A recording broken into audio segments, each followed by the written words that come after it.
Mile High Miracle, Broncos survive OT thriller, bounce Bills to reach AFC title game.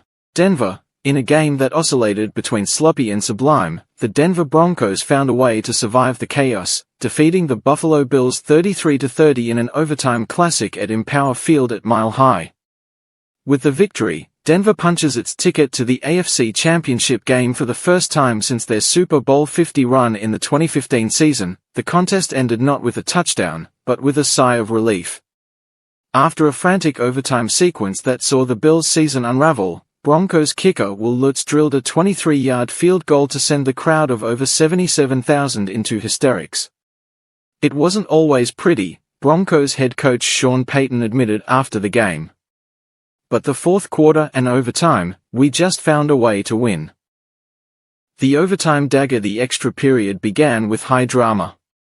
Buffalo won the toss but was forced to punt on their opening possession.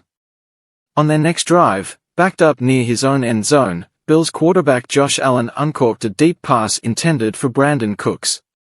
Broncos cornerback Jaquan McMillan had other plans, soaring to wrestle the ball away for an interception at the Denver 20-yard line. It was Denver's fifth takeaway of the night and Allen's fourth turnover, a statistic that ultimately defined the evening. Armed with excellent field position, rookie sensation Bo Nix marched the Broncos downfield, aided significantly by two critical defensive pass interference penalties on Buffalo that accounted for nearly 50 yards of offense. The flags placed the ball on the doorstep of the end zone, setting the stage for Lutz's game winner. A tale of two quarterbacks. Bo Nix, continuing his impressive early career campaign, outdueled one of the league's best. Nix finished 26 of 46 for 279 yards and 3 touchdowns, showing poise beyond his years. His night included a quirky 7-yard touchdown toss to tackle-eligible lineman Frank Crum, a big man TD that electrified the stadium early on. On the other sideline, Josh Allen's brilliance was marred by mistakes. While he threw for 283 yards and 3 scores and rushed for another 66 yards, his 4 turnovers, 2 interceptions, 2 lost fumbles, proved fatal.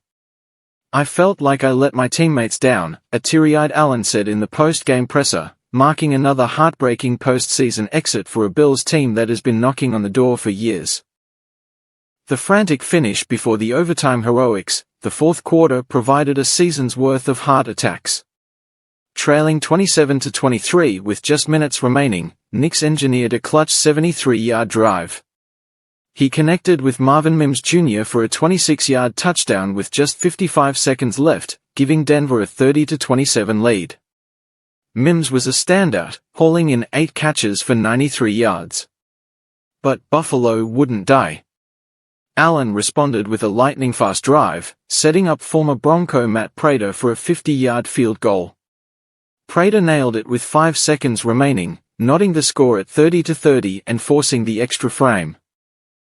Defensive standouts. While the quarterbacks commanded the spotlight, the Broncos' defense was the engine of their victory.